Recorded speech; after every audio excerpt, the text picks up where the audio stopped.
다시 한번 인사할까요? 믿음대로 됩니다. 말하는 대로 됩니다. 기도하는 대로 됩니다.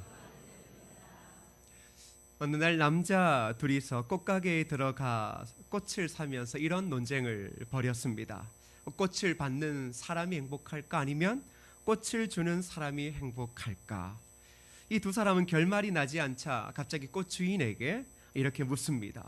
그러자 꽃 주인은 이렇게 대답합니다. 두 분 다 행복하지만 꽃을 판 제가 제일 행복합니다. 세 사람 다 모두 맞는 이야기입니다. 받는 사람, 주는 사람, 판 사람 모두 행복합니다.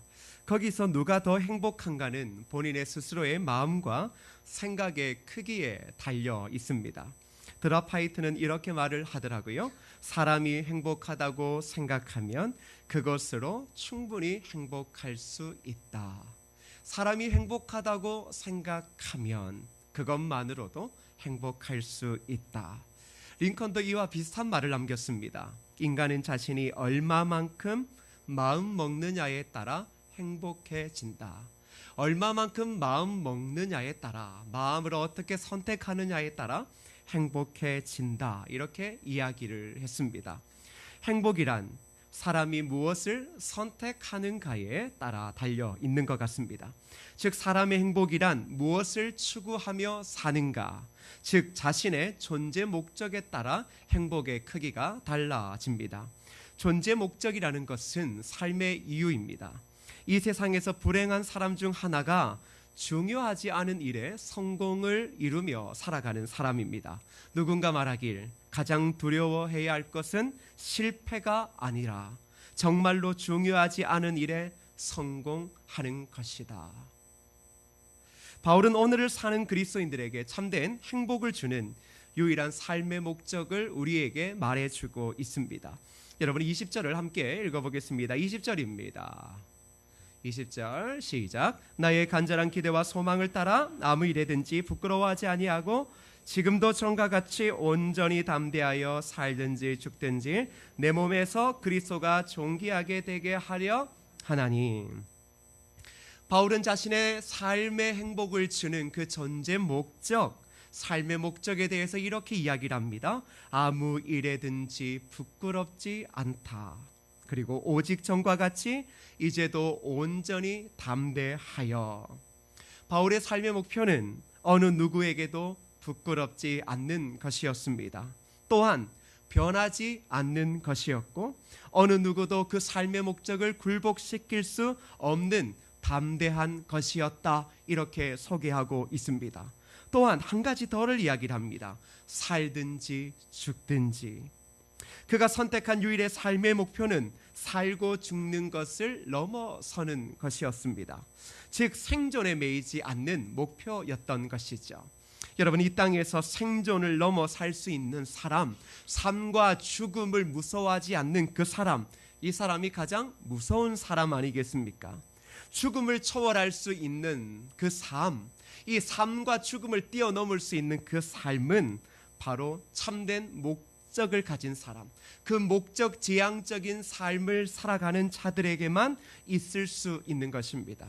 그렇다면 이와 같은 바울의 삶의 목표, 바울이 생존의 문제를 뛰어넘는 삶의 목표가 과연 무엇입니까? 어떤 상황에도 부끄럽지 않는 목표, 예전이나 지금이나 동일하게 담대함으로 그를 그 시대 가운데 서게 했던 삶의 목표는 무엇일까요? 그것은 그의 몸 안에서 그리스도가 존귀하게 되는 것이다. 이렇게 말하고 있습니다. 바울은 지금 이 편지를 쓸 때 감옥에 갇혀 있습니다. 그는 석방이 되든지 아니면 순교의 제물이 되어야 했습니다. 그런 그는 자기의 안위에 집착하지 않고 그리고 상황에 변하지 않고 오직 한 가지만을 생각하고 있습니다. 다른 것 아니라 그리스도가 자기를 통하여 존귀하게 되어지는 그 분명한 삶의 목적만을 생각했던 것입니다.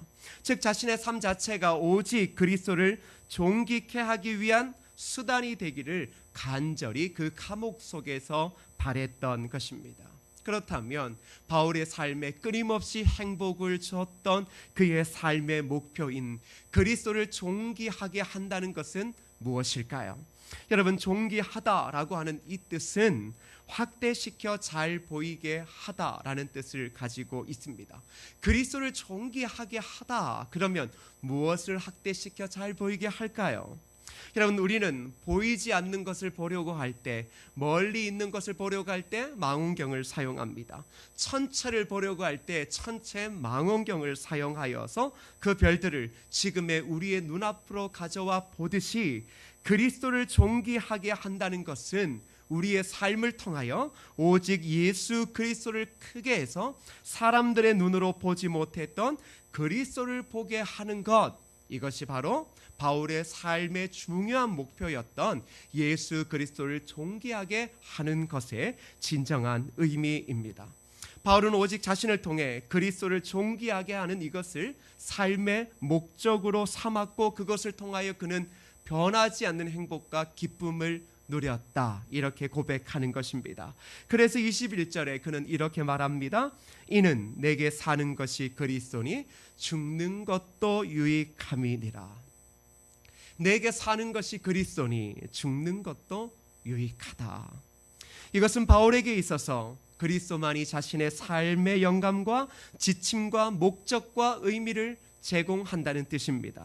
즉, 바울이 행하는 모든 것, 말씀에 순종하고 사랑의 힘으로 형제를 사랑하고 돌보고 복음을 전하고, 또한 복음으로 핍박을 받는 모든 것이 그리스도에 의해 이루어지고 그리스도를 위한 것으로 자신의 일생이 그리스도로 채워져 있고 그에게 집중되어 있다라는 것을 말해주고 있습니다. 예수님의 마지막 만찬을 그린 레오나르도 다빈치를 여러분은 아실 겁니다. 그는 이 그림을 부탁받고 온갖 정성과 심혈을 기울여 예수님의 마지막 만찬의 그림을 완성했습니다. 12제자를 3사람씩 무리 지어 놓고 중앙에는 예수님이 손을 들고 있는 모습을 그렸습니다. 그리고 오른손에는 잔을 들고 계신 예수님, 그리고 또한 오른쪽에 제자 6명, 왼쪽에 제자 6명을 그려 놓았습니다. 작품이 완성되면 그는 늘 그랬듯이 절친한 친구를 불러 그림을 보여주며 의견을 들었습니다. 그 그림을 본 친구는 깜짝 놀랐습니다. 바로 그것은 우리가 보기에도 최고의 걸작품이었기 때문입니다. 더욱이 그 친구의 가장 중요한 관심을 샀던 것은 예수님의 손에 들려 있던 은컵이었습니다. 그 은컵을 얼마나 섬세하게 묘사했던지 친구는 그 컵에서 눈을 뗄 수가 없었습니다. 그 이야기를 하고 그 이야기를 듣는 순간 레오나르도 다빈치는 갑자기 붓을 들고는 그 컵을 치워버리며 이렇게 말했습니다. 이 그림에서 예수 그리스도 이외에는 어떤 것도 중심이 될 수 없습니다. 이 그림에서 예수 그리스도 외에는 어떤 것도 중심이 될 수 없다. 이게 바로 예수 그리스도가 존귀하게 되어지는 삶의 목표라는 것입니다. 여러분, 우리의 인생의 그림을 그리고 있고 우리의 인생의 그림을 점점점 마무리하는 사람도 있고 시작하는 사람도 있을 것입니다. 근데 여러분 기억하십시오. 우리 인생의 그림에 중요한 것은 우리가 어떻게 예수를 믿어서 어떠한 부를 누리고 명예를 누리고 가난에서 질병에서 해방되었는가가 아니라, 그 모든 것들은 전혀 중요하지 아니하고 오직 예수 그리스도 그분만이 드러나는 것, 그것이 예수 그리스도를 존귀하게 하는 것이고 그리스도인의 진정한 삶의 목표라는 것입니다. 사랑하는 성도 여러분, 그리스도인으로서 행복을 누리시기를 원합니까? 그렇다면 변치 않는 목적을 선택해야 합니다. 왜냐하면 목적이 흔들리면 삶의 기쁨과 행복도 흔들리게 됩니다. 바울은 시대가 바뀌고 사상이 바뀌고 생각이 바뀌어도 그는 어느 누구에게도 그 삶의 목적인 예수 그리스도를 존귀하게 하는 것을 전혀 부끄럽게 여기지 않았습니다. 그가 살아도 그가 죽어도 오직 그의 존재 목적은 예수 그리스도를 존귀하게 하는 것에 있었던 것입니다. 그래서 목적이 이끄는 삶이란 책에서 목적이 있고 초점이 맞춰진 삶처럼 강력한 것은 없다고 강조하며 이렇게 말합니다. 목적이 있고 초점이 맞춰진 삶만큼 강력한 것은 없다. 성령의 능력을 힘입어 하나님의 손에서 받은 목적이 이끄는 삶을 살 때 하나님의 선한 뜻을 능력 있게 감당할 수 있는 것이다. 역사에서 가장 큰 변화를 만들어낸 사람들은 가장 뚜렷한 목적을 가지고 산 사람들이었다. 예를 들어 사도 바울은 거의 빈손으로 로마 제국에 기독교를 전파시켰다. 그의 비밀은 초점이 맞춰진 삶이었다. 바울을 하나님께서 높이 평가하는 이유가 무엇입니까? 바로 그의 삶이 분명한 초점을 맞추고 있었기 때문입니다. 바울은 결코 잃어버릴 염려가 없는 삶의 이유, 목적을 선택했습니다. 그것은 오직 예수 그리스도를 존귀케 하는 것입니다. 그래서 예수 그리스도가 그의 삶의 유일한 이유였고 삶과 죽음보다 더 소중한 분이셨습니다. 바울의 삶에 예수 그리스도가 목적이 된 이유, 그의 삶은 놀랍도록 바뀌어진 것입니다. 그 사도 바울이 오늘 예수 그리스도를 믿어 진정한 평화를 누리고 행복을 얻기를 원하는 우리에게 예수 그리스도를 존귀하게 하는 삶의 목적을 이야기를 하며 그 삶을 위해 우리에게 매우 중요한 두 가지를 이렇게 권면하고 있습니다. 27절의 말씀을 함께 읽어보겠습니다. 시작. 오직 너희는 그리스도의 복음에 합당하게 생활하라. 이는 내가 너희에게 가보나 떠나 있으나 너희가 한 마음으로 서서 한 뜻으로 복음의 신앙을 위하여 협력하는 것과. 우리는 지금 행복을 이야기를 하고 있습니다. 그런데 그 행복을 이야기를 하는데 그리스도인에게 삶의 행복이라는 것은 삶의 목적이 명확해야 된다. 그런데 그 삶의 목적이 예수 그리스도를 존귀케 하는 것이다. 그러면 예수 그리스도를 이 땅 가운데 확대하여 드러나게 하는 그 삶, 그것은 과연 무엇을 이야기를 하는가? 바로 이렇게 말하죠. 그리스도의 복음에 합당하게 생활하라. 바울이 우리에게 먼저 이렇게 말합니다. 그리스도의 복음에 합당하게 생활하라. 여러분, 여기서 생활하라라는 뜻을 살펴봐야 됩니다. 그것은 시민으로서의 의무를 이행하라라는 겁니다. 빌립보 성도들은 로마의 시민권을 가진 사람들이었습니다. 그 당시 로마의 시민권을 가졌다라고 하는 것은 그 시대의 가장 큰 특권이었습니다. 어느 누구도 누릴 수 없는 특권이었죠. 여러분, 다시 말하면 우리가 예전에 지금도 그렇지만 어려웠던 시절에 어디 시민권을 가지고 싶었습니까? 네? 어디요? 한 번쯤 미국 시민권이 있으면 좋겠다라는 생각했죠. 저도 그런 생각을 해본 적은 있습니다. 그런데 시민권을 갖기가 어려워요? 쉬워요? 어렵죠. 근데 제가 한번 세계를 봤어요. 그랬더니 우리가 해외 나가면 한국 사람이 대접을 받는 것처럼 보여도 여러분, 한국 여권을 중국에서나 비싸게 팔리고 동남아에서나 비싸게 팔리지 못 사는 나라에서 우리께 좀 값어치가 있는 것이지 진짜 값어치 있는 여권은 어느 나라 여권이겠어요? 미국 여권 아니겠습니까? 그래서 저희도 캄보디아도 가보고 다른 동남아 가봤지만 한국 사람을 우대해 주진 않습니다. 그런데 우리나라도 그래요. 우리나라가 여러분 어느 나라 사람을 대접합니까? 미국 사람 대접하죠. 미국 사람한테는 함부로 말도 못하고 까불지도 못해요. 그러나 동남아 사람들한테는 뭐예요? 무시하고 손가락질하고 잘하죠. 그 얘기인 거예요. 로마의 시민권이라는 것은 미국의 시민권과 같은 그런 개념이었습니다. 자부심이 있었다라는 것이죠. 그런데 바울이 이야기하는 것은 너희가 그것처럼 로마의 시민권으로서 자부심을 행했던 것처럼 너희들은 또 다른 나라의 시민들이다. 하나님 나라의 시민들이다. 그러니 그 신분에 수반하는 모든 의무를 행해라. 다시 말하면 천국의 시민답게 생활하라. 이렇게 이야기를 하고 있습니다. 천국의 시민답게 생활할 때 우리의 삶을 통하여 그리스도가 존귀하게 되어지는 그 삶의 목적이 드러나더라는 것이죠. 그러면 복음에 합당한 생활 무엇일까요? 27절에 보니까 이렇게 말하죠.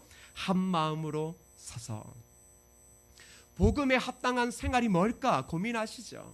어떻게 하면 내 삶을 통하여 그리스도가 드러나게 할까? 이게 늘 우리의 고민 아닙니까? 그런데 바울이 이렇게 말해요.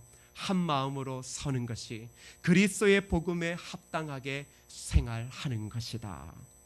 여러분, 바울은 끊임없이 그의 서신서에서 중요하게 다루는 한 가지의 중요한 문제가 있었습니다. 그건 다름이 아니라 교회의 하나됨이었습니다. 바울은 그의 편지의 분쟁과 시샘이 교회의 분열을 낳는다라고 이야기를 하면서 끊임없이 교회는 하나여야 된다. 하나됨을 이루어야 된다. 그렇게 말했습니다. 여러분, 관계들이 사포처럼 껄끄러우면 교회는 존립할 수가 없기 때문입니다. 머리가 쪼개질 것 같은 골칫거리들이 교회 가운데 끊임없이 있다면 그것은 교회를 분열시키는 가장 큰 힘이 되어질 것입니다. 바울은 복음에 합당한 생활은 너희들이 이 세상에서 무엇인가를 하고 무엇인가의 복음의 선포에 이런 것들에 맞춰져 있는 것처럼 보이지만 아니다.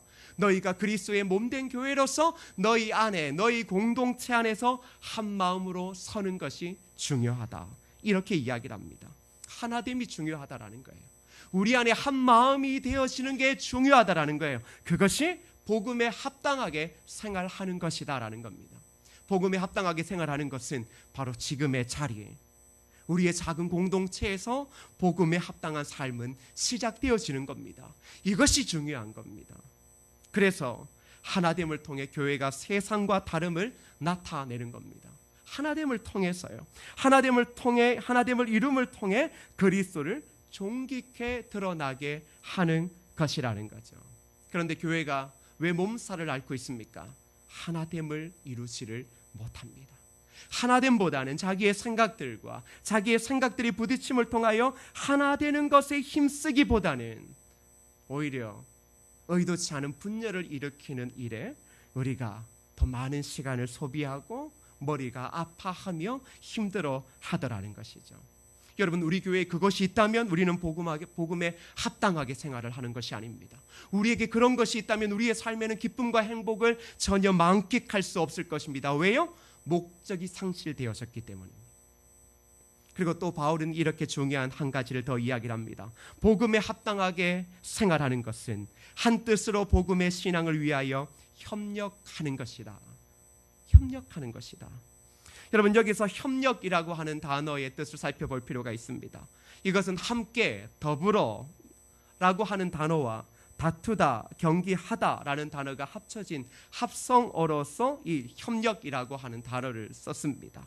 자, 그 뜻은 뭐냐 그러면 굳게 뭉쳐져 협력하다, 함께 투쟁하다라는 겁니다. 자, 바울이 말하는 복음에 합당한 삶은 한 팀을 이룬 운동선수들처럼 하나의 목표, 즉 복음 전파를 통해 이루어지는 믿음의 진보를 돕는 것에 한 뜻을 가지고 협력하라는 것입니다. 여러분, 가끔 우리가 이제 나라의 녹을 먹는 사람에게 한 번씩 분노할 때가 있죠.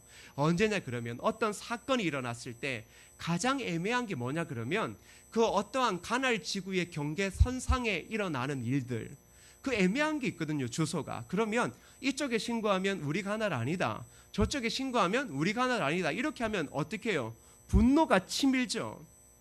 공익을 이야기하는 사람들은 하나됨을 이루고 한 뜻을 위하여 존재하는 거잖아요.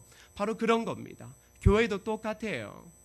교회도 다른 게 아니에요. 하나됨을 위하여, 복음을 위하여, 예수 그리스도를 존귀하게 위하여 우리는 신앙으로 협력해야 되는 거예요. 협력이요. 그래서 교회라고 하는 것은 이 안에서 어떠한 일들이 있을 때 협력하는 거예요. 근데 교회가 협력하는 것보다 뭘 잘 이야기를 할까요? 원리 원칙을 이야기를 해요. 대부분이 보면 법을 엄청 안 지키고 사는 사람이 법 이야기를 하는 거예요. 질서를 엄청나게 안 지키는 사람이 질서 이야기를 해요. 그 대표적인 사람이 저예요. 교통 질서를 참 자꾸 안 지키고 싶은 마음이 엄청나는데 역주행 오는 차 보면 막 속이 뒤집어지고 막 그래요. 자, 우리 안에서도 봐요. 이런 거죠. 복음에 합당한 생활이라고 하는 것은 이곳에서 시작되어지는 거예요. 내 안에서 시작되어지는 거예요. 우리가 이런 거 합니다. 지금 뭐 장로님 기도하셨겠지만 캄보디아 단기 선교를 위해 바자회를 하자. 자, 바자회를 하는 중요한 목적이 선교잖아요. 선교에 대해서 선교를 하는 것이 기분 나쁘신 분들이 있을까요? 거기에 대해서 기분 나쁘다 그러면 그 사람의 정체가 의심되어지는 거예요. 자꾸 이런 거죠. 한 뜻으로 복음의 신앙을 위하여 협력하는 것. 우리가 기관이 나누어져 있고 위원회가 나누어져 있고 세워진 사람들이 다 있지만 복음을 위하여서는 어떻게 협력할까, 이걸 고민해야 되는 거예요. 야, 이건 내 일 아니네. 야, 이건 뭐 선교갈 니네 일이네. 너네가 알아서 해라. 이런 식으로 접근하면 이게 뭐냐 그러면 본래의 그리스도인의 목적을 잃어버린 거예요. 목적을 잃어버리면 뭐예요? 야, 내 일 아닌데 야, 우리가 왜 해? 우리 부서가 그 일을 왜 해? 우리 주일학교가 그 일을 왜 하고? 우리 뭐 전도회가 그런 걸 왜 해? 이제 이렇게 나오거든요. 자, 한번 보세요. 누가 이걸 본다. 우리의 자녀들이 본다.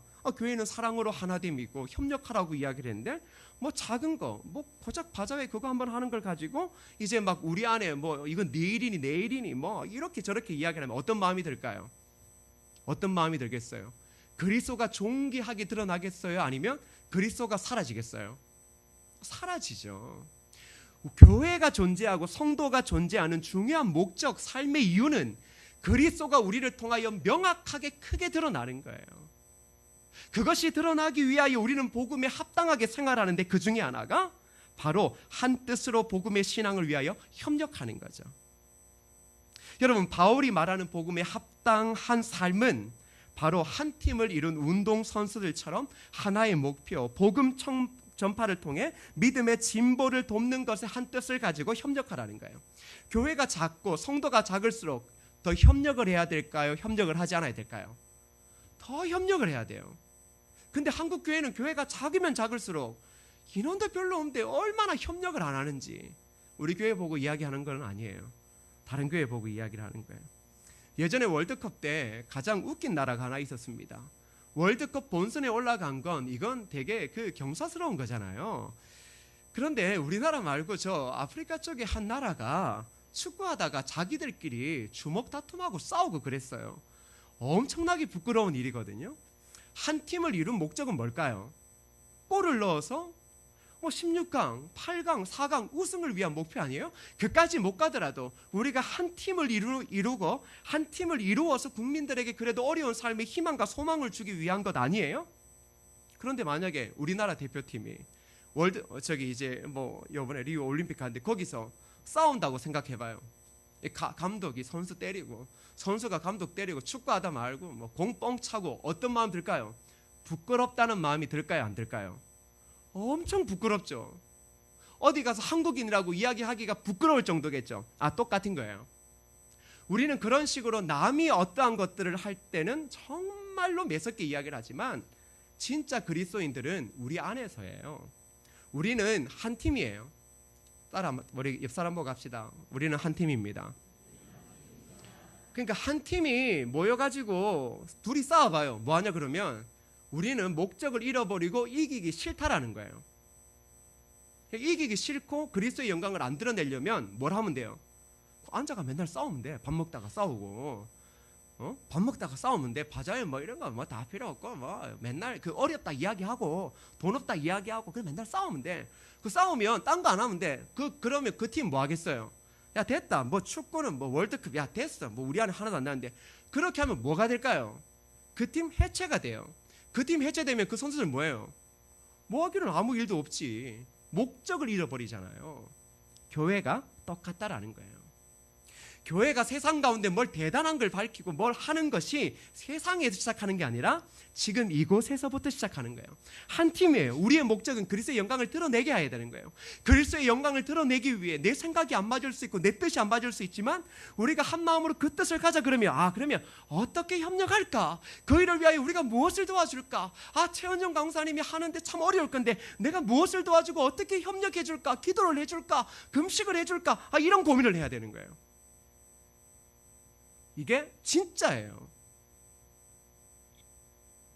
근데 이거 반대편에서 있으면 뭐예요? 그치, 남일이라는 거죠. 남일. 내일이 아니라는 거죠. 근데 우리가 그것을 하는 중요한 목적이 뭐예요? 그리스도를 존귀하게 드러내는 거예요. 그리스도를 존귀하게 드러내는 거예요. 그래서 오늘 바울은 우리에게 이야기를 해요. 복음에 합당한 삶을 이야기를 하면서 거창한 걸 이야기하는 게 아니라 한 마음으로 서고 그리고 한 뜻으로 복음의 신앙을 위해 협력해라. 협력하는 모습이 바로 예수 그리스도를 존귀하게 드러내는 거예요. 여러분, 가끔 일부 교회에서는 대적을 대항하려고 하나가 되지 않고 사람들끼리 파당을 짓고 싸우느라 많은 시간과 노력을 허비하는 것을 보죠. 여러분, 마음이 어떻든가요? 마음이 어때요? 그거 보고 정의가 이겨야지. 현수막을 든 사람이 정의인가? 그 안에 있는 사람이 정의인가? 모르겠지만 정의가 이겨야지. 이런 그리스도는 있어요? 씁쓸해요. 부끄럽다. 그 순간에 그리스도의 영광이 드러날까요? 안 드러날까요? 그리스도의 영광이 어디 있어요? 교회 앞에 경찰이 깔리고 나중에 만약에 우리 교회 앞에 우리가 예배드리는데 누가 저 현수막 들고 서 있어 봐요. 어떤 일이 벌어질까요? 그리스도의 영광요? 사람들이 한송에 생각해요. 교회 없어졌으면 좋겠다. 데모하는 교회 없어졌으면 좋겠다. 참 뭐가 있다고, 뭐 대단한 게 있다고 현수 막 들고 데모한다고 소리 지르고 싸워. 저런 게 없으면 좋겠다. 이 생각이 왜 안 들겠어요? 그게 바로 뭐냐 그러면 그리스도의 영광, 그리스도를 존귀하게 되는 것을 막는 아주 중요한 일이에요. 근데 한국 교회들이 대부분 어떤 일이에요? 그 일을 해요. 그러니까 우리의 생각이 복음에 합당한 삶이라고 하는 것들이 뭐가 안 되냐 그러면 협력이 안 되는 거예요. 옆 사람과 인사합시다. 협력합시다. 그래요. 협력은 동일한 목적이에요. 우리가 협력하는 이유는 뭐예요? 그리스도를 존귀하게 드러내기 위해서요. 그거 말고는 이유가 없어요. 왜 우리가 협력해야 되냐 그러면 협력하지 않으면 그리스도가 존귀케 되어지는 일이 일어나지 않기 때문이에요. 우리 아이들이 교회에서 자라고 있죠. 아이들 위해 기도하고 있죠. 근데 아이들 앞에서 싸워봐요. 협력하지 않고 배려하지 않고 이해하지 않고 싸워봐요. 어떤 일이 벌어질까요? 그리스도의 영광이 드러나지 않으면 아이들은 나중에 부모의 품을 떠나요. 교회를 떠나요. 협력하는 것이 얼마나 중요한지 몰라요. 그리스도의 영광이라고 하는 것은 바로 우리를 통하여 드러나는 겁니다. 여러분, 소문이라는 것은 만들어내는 게 아니에요. 원래 이곳 안에서 서로 협력하고 배려하고 이해하고 용서하지 못했던 사람이 무릎 꿇고 먼저 배려하고 높음과 낮음이 사라지고 이해할 때 사람들은 알아요. 기가 막히게 알아요. 교회 안 다니는 사람들이 저 교회가 좋은 교회인지 안 좋은 교회인지 알까요? 모를까요? 알아요? 몰라요? 왜 또 모르는 것처럼 또 그래 앉아있어요? 기가 막히게 알아요. 세상 사람들이 교회에 무관심한 것 같아도 지역에 가서 한번 물어봐요. 저 교회가 좋은 교회인지 안 교회인지 딱 물어보면 그 교회 성도들한테 물어보면 안 좋고 지역에 물어보면 돼요. 왜냐 그러면 그것은 우리 안에서의 삶으로 우리 안에서의 협력하고 한마음 한뜻이 되어지는 것이 결국은 삶의 자리에서 드러날 수밖에 없는 거예요. 그런 사람은 교회 오는 게 즐겁죠. 왜? 그리스도를 존귀하기 위해서 늘 언제나 한마음으로 서는 것이 기쁘고 한마음으로 서고 협력하여 일하는 것이 행복하기 때문 아니겠습니까? 바로 바울은 우리의 삶에 끊이지 않는 행복을 위하여 삶의 중요한 목적을 이야기하고 그 목적을 이루기 위해 그리스도의 복음에 합당하게 생활하라 이렇게 말합니다. 여러분 말씀을 맺겠습니다. 제가 설교 첫 서두에 행복을 이야기를 했습니다. 행복이 우리의 관심사입니다. 근데 그 행복을 이루기 위해서는 삶의 목적이 명확하게 되어야 한다. 근데 그리스도인의 삶의 목적은 뭘까? 그건 그리스도를 존귀케 하는 것이다. 토머스 칼라일은 이렇게 말했습니다. 목적이 없는 사람은 키 없는 벼와 같다. 한낱 떠돌이요 아무것도 아닌 인간이라 부를 수 없는 사람이다. 맞습니다. 성도가 그리스도인이 그리스도를 존귀하게 하는 목적이 없다라면 그의 신앙생활은 키 없는 벼와 같습니다. 떠돌이와 같습니다. 끊임없이 떠돌 수밖에 없는 것입니다. 아무것도 아니에요. 인간이라 부를 수도 없고 그리스도인이라고 부를 수 없다라는 것이죠. 왜냐 그러면 목적을 상실한 삶에는 기쁨이 있을 수 없기 때문입니다. 그런데 그리스도인으로서의 우리의 기쁨은 어디에 있습니까? 예수 그리스도가 나를 통하여 존귀하게 드러날 때, 나는 감추어지고 예수 그리스도가 온전하게 드러날 때, 그것이 우리의 삶의 진정한 행복과 기쁨을 주더라는 것이죠. 사랑하는 성도 여러분, 저와 여러분의 삶의 목적은 예수 그리스도가 존귀하게 되는 것을 잊지 마십시오. 그리스도인으로서 행복한 삶을 살기를 원합니까? 그렇다면 예수 그리스도가 존귀하게 되는 것이 내 삶의 그리스도인의 삶의 유일한 목적임을 기억하고 바울 사도가 우리에게 이야기한 것처럼 복음에 합당한 삶으로 더욱 매진하십시오. 한 마음으로 서십시오. 그리고 한 뜻으로 복음의 신앙을 위하여 협력하십시오.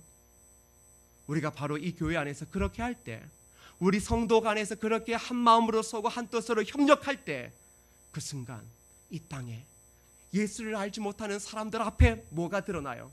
그리스도의 영광이 온전히 드러나게 되어지는 것입니다. 사랑하는 성도 여러분, 또 이 한 주를 살아가실 겁니다. 잊지 마셔요. 한 주의 모든 삶의 시작은 바로 이것입니다. 이곳에서 한 믿음의 사람, 한 목적을 가진 하나님의 자녀들이 한 마음으로 서로를 위로하고 한 목적을 위하여 함께 협력하는 그 힘이 이 한 주간 우리를 이 땅에서 그리스도의 제자로서 그리고 그리스도를 존귀하게 하는 삶으로 살아가게 하는 가장 중요한 원동력이 되어질 것입니다.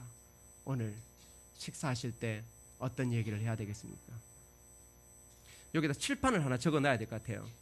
협력하지 않는 사람의 이름을 한번 맨날 적어가지고 체크를 해야 될 것 같아요. 제가 말하죠. 한순간에 언어가 바뀌는 건 아니에요. 진짜 생각이 바뀌고 말이 바뀌는 건 아니에요. 근데 노력하셔야 돼요. 무슨 말인지 아시겠죠? 교회 안에서 자꾸 노력하셔야 돼요. 내 주장을 자꾸 세우고 내 생각이 바른 거라고 이야기를 해서 싸우지 말아요. 내 생각이 바르다고 고집 피우기 시작하면 그때부터 뭐가 돼요? 분열돼요. 분열되면 글쎄 영광이 어디 있겠어요. 다 그러지. 밖에 나가면 야 저기 가지마 속 시끄럽다. 가면 맨날 지들 잘났다고 아이고야 내 같으면 교회 안 다니. 그 말 나와요. 우리의 본래의 목적 그리스도를 존귀하게 하는 것 여러분 잊지 말고 오직 그것만 생각하세요. 그리스도를 존귀하게 하는 그것을 위하여 복음에 합당한 삶을 살아가리라. 그리하여서 저와 여러분의 삶에 우리 교회의 신앙의 역사 가운데 우리는 다 잊혀지더라도 오직 예수 그리스도만 명확하게 이 세상에 드러날 수 있는 그 은혜가 있기를 축복합니다. 그래서 이렇게 한번 찬양했으면 좋겠습니다. 세상 다 변하고 삶의 끝이 와도 주 없인 살 수 없네. 주만이 내 영광 변치 않는 진리 주 없이 살 수 없네. 맞아요. 우리가 사는 힘, 목적 주 때문이거든요. 여러분 오늘 삶의 분명한 목적 기억하십시오. 행복과 기쁨을 얻길 원하면 우리 주님 없이 살 수 없음을 고백하시고 그 주님이 내 삶의 온전한 목적임을 기억하며 함께 결단하며 달려갔으면 좋겠습니다. 함께 고백할까요?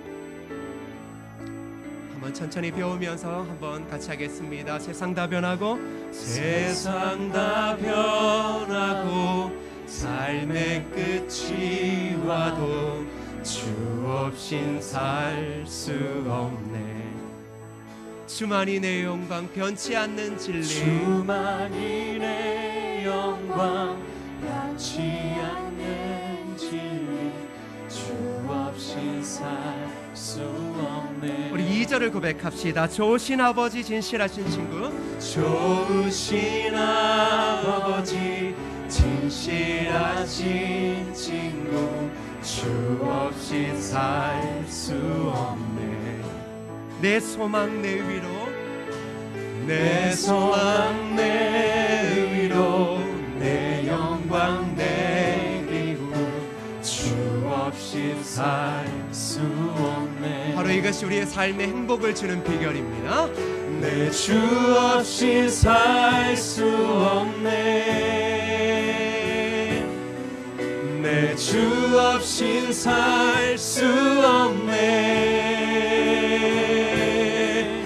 내 인생의 등대 내 삶의 소망 내 주 없이 살 수 없네. 우리 다시 한번 처음부터 함께 고백합시다. 세상 다 변하고 세상 다 변하고 삶의 끝이 와도 주 없이 살 수 없네.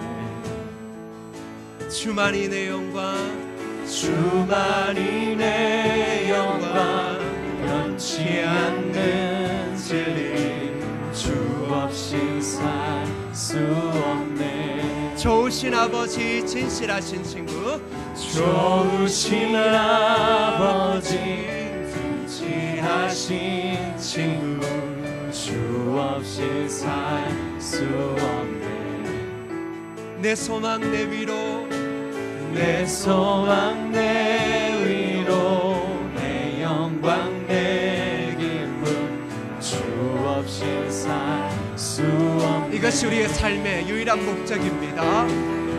내 주 없이 살 수 없네. 내 주 없이 살 수 없네.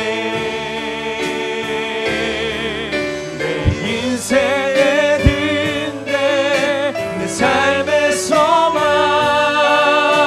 주 없이 살 수 없네. 내 주 없인 살 수 없네. 주 없이 살 수 없네. 내 주 없이 살 수 없네. 내 인생의 등대 내 삶의 소망 주 없이 살 수 없네. 여러분이 함께 기도하실 때 말씀을 잘 기억하며 기도하십시다. 행복과 기쁨을 원하죠? 그리스도인에게 행복과 기쁨은 분명한 삶의 목적을 정할 때입니다. 우리의 삶의 목적은 그리스도가 존귀하게 되는 것이고, 그리스도가 존귀하게 되어지는 그 삶의 목적을 이루는 삶은 복음에 합당한 삶을 살아가는 것인데, 복음에 합당한 삶은 한 마음으로 서고 한 뜻으로 복음을 위하여 협력하는 일입니다. 우리 모두가 그 진정으로 그리스도가 존귀하게 되어지는 그 일을 위하여 살아가게 도와주시고, 그 존귀하게 되어지는 그 사명을 위하여 한 마음으로 쓰고 한 뜻으로 협력하여서 시대 가운데 예수 그리스도를 드러낼 수 있는 진정한 제자, 교회 될 수 있도록 도와달라고 합심하여 함께 기도하시겠습니다. 아버지 하나님, 오늘 주의 말씀을 붙잡습니다. 주의 은혜를 붙잡습니다. 우리의 분명한 삶의 목적을 부여잡기를 원합니다. 우리가 진정으로 삶의 목적을 부여잡고 하나님을 위하여 달려가기를 소망합니다. 하나님 아버지여, 우리가 이 땅에서 행복을 이야기하고 기쁨을 요구하지만 그리스도인의 삶에 변하지 않는 기쁨은 예수 그리스도가 존귀하게 되어지는 것에 있습니다. 아버지 하나님, 우리를 통하여 예수 그리스도가 존귀하게 되어지게 하소서. 예수 그리스도가 시대 가운데 존귀하게 되어지는 은혜의 역사가 드러날 수 있도록 주여 도와주시고 인도하여 주시기를 소원하고 소원합니다. 아버지 하나님의 귀한 은혜, 아버지 하나님의 그 축복이 우리의 삶에 임하셔서 우리가 날마다 복음에 합당한 삶을 통하여서 예수 그리스도를 존귀하게, 이 시대 가운데 예수 그리스도를 존귀하게 드러내는 그 진정한 제자의 삶을 살아갈 수 있도록 주여 도와주시고 인도하여 주시옵소서. 하나님의 은혜를 구합니다. 하나님의 축복을 구합니다. 아버지 하나님, 우리 모든 교회가, 우리 모든 성도가 예수 그리스도를 존귀하게 하는 그 사명, 그 삶의 목적을 가지고 달려가게 도와주옵소서. 하나님의 은혜를 구하오니 주여 은혜를 더하여 주옵소서. 하나님 아버지, 모든 사람들이 행복을 찾아 기쁨을 찾아 살아갑니다. 많은 사람은 행복이 소유에 있는 것처럼 보이지만, 그러나 소유는 우리에게 행복을 주지 못합니다. 특별히 그리스도인의 삶에 변하지 않는 기쁨, 부끄럽지 않는 그 행복을 주는 것은 예수 그리스도를 존귀케 하는 삶의 목적에 있습니다. 그것이 그리스도인의 삶의 목적입니다. 그 일을 위하여 복음에 합당한 삶, 한 마음으로 서고 복음을 위하여 협력하는 우리 모든 성도들 되어지게 하옵소서.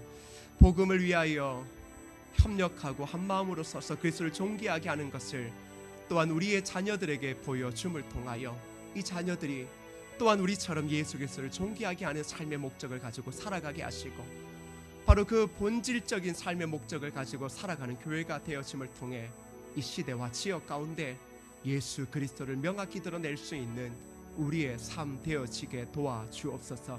하나님, 우리는 잊혀지고 오직 그리스도만 드러나기를 소원하오니 우리가 그 중요한 삶의 목적, 그 목적을 이루는 기쁨으로 삶과 죽음을 뛰어넘는 그 삶의 목적을 가지고 전진할 수 있도록 도와주시고, 결국은 우리를 통하여서 이 땅 가운데 예수 그리스도를 바라보지 못하고 믿지 못했던 자들이 그리스도를 존귀케 하는 연약한 우리들을 통하여서 예수 그리스도를 만나고, 또한 그 한 영혼이 시대 가운데 예수 그리스도를 존귀케 하는 삶을 살아가는 은혜가 임하게 도와주옵소서. 예수님의 이름으로 기도드립니다. 아멘.